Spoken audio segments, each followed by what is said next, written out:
کیا فرض نماز کے بعد دعا قبول ہوتی ہے؟ انس صاحب گجرات سے پوچھتے ہیں، جیسا کہ آپ نے بتایا کہ فرض نماز کے بعد انفرادی اور اجتماعی دعا دونوں طرح سے دعا کرنا ثابت نہیں ہے، تو فرض نماز کے بعد جو دعائیں قبول ہوتی ہیں وہ کون سی دعائیں؟ حدیث میں آتا ہے کہ سب سے زیادہ دعا جو قبول ہوتی ہے فرض نماز کے بعد ہوتی ہے، لیکن دوسری حدیث میں ہمیں جو اس حدیث کی تفسیر ملتی ہے کہ نبی صلی اللہ علیہ وسلم نے ان حدیثوں پر کیسے عمل کیا، صحابہ نے کیسے عمل کیا، تو ہم نہیں دیکھتے کہ نبی صلی اللہ علیہ وسلم فرض نماز کے بعد ہاتھ اٹھا کے دعائیں مانگا کرتے تھے، یا صحابہ کرام میں یہ معمول تھا جیسے ہمارے ہاں مسجدوں میں معمول ہے، یہ رواج نہیں تھا۔ تو بلکہ ہمیں حدیث میں وظائف ملتے ہیں کہ آپ صلی اللہ علیہ وسلم فرض نماز کے بعد آپ نے ترغیب دی اللہم انت السلام پڑھنے کی، اللہم لا مانع لما اعطیت ولا معطی لما منعت ولا ينفع ذا الجد منک الجد، یہ وظائف ہیں جن کو دعا کہا گیا ہے۔ جیسے مسجد میں داخل ہونے کی دعا ہے نا، تو ہے تو وہ دعا، اب یہ نہیں کہ آپ ہاتھ اٹھا کے دعا مانگنا شروع کر دیں، بلکہ وہ وظیفہ ہے۔ جب آپ مسجد میں داخل ہوں گے درود شریف پڑھ کے اللہم افتح لی ابواب رحمتک، اس کو دعا کہا گیا ہے، تو یہ قبول ہوتی ہے۔ مسجد سے نکلنے کی دعا، اذان کے بعد کی دعا اللہم رب ہذہ الدعوۃ التامہ، تو اسی طرح نمازوں کے بعد کی دعائیں جو ہیں وہ مقرر کلمات ہیں، منقول کلمات ہیں جو آپ صلی اللہ علیہ وسلم پڑھا کرتے تھے، چونکہ صحیح حدیث سے یہ بات ثابت ہے کہ آپ صلی اللہ علیہ وسلم فرض نماز کے بعد اللہم انت السلام کے بقدر بیٹھتے اور پھر کھڑے ہو جاتے، تو یہ صحیح حدیث سے یہ بات ثابت ہے، میں بیان میں اس کا حوالہ بھی دے چکا ہوں۔ تو اور اس سے بھی پتہ چلتا ہے کہ وہ جو فرض نماز کے بعد دعائیں ہیں نا، جو سارے وظائف نبی نے بتائے ہیں، وہ بھی فرض نماز کے متصل بعد نہیں ہیں بلکہ سنتوں کے بعد ہیں، یعنی فرض نماز جب مکمل ہو جائے سنتوں کے ساتھ اس کے بعد ہیں۔ اس طرح سے تمام حدیثیں جمع ہو جاتی ہیں۔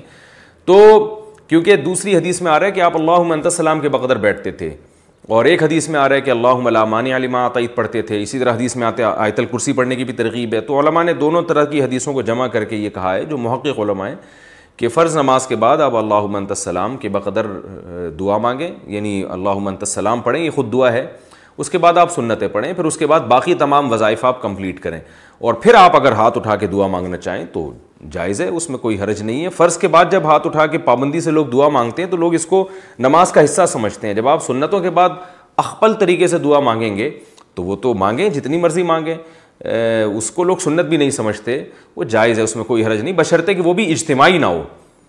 کیونکہ اجتماع کے لیے ثبوت چاہیے۔ کبھی کبھار اجتماعی ہو جائے وہ تو فرض کے بعد بھی ہو سکتی ہے، کبھی کبھار لوگوں کو تعلیم دینے کے لیے، معمول بنانا ٹھیک نہیں ہے، تو ہم معمول کے خلاف ہیں کہ اس سے لوگ اس عمل کو سنت سمجھتے ہیں۔ اور فقہا بھی نے بھی اس کا تذکرہ نہیں کیا اس دعا کا،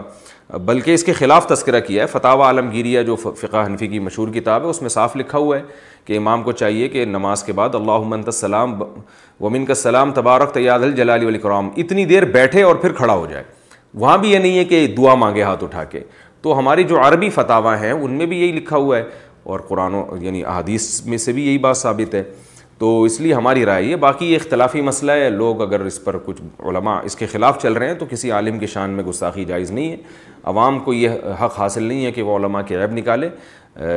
جس کو یہ سمجھ میں آ جائے تو اس پر عمل کرے، نہیں سمجھ میں آئے تو بھئی جس کی بات سمجھ میں آ رہی ہے اس پر عمل کرے، ایک دوسرے سے لڑے نہیں، اختلاف نہ پھیلائیں، نفرتیں نہ پھیلائیں، چھوٹے چھوٹے مسائل ہیں، یہ کوئی بہت بڑے بڑے مسائل نہیں ہیں، تو اپنی رائے پر عمل کریں اور کسی کو نہ برا کہیں نہ برا سمجھیں، نہ کسی کو جاہل سمجھیں، سب کا مقصد حدیث ہی کو فالو کرنا ہوتا ہے،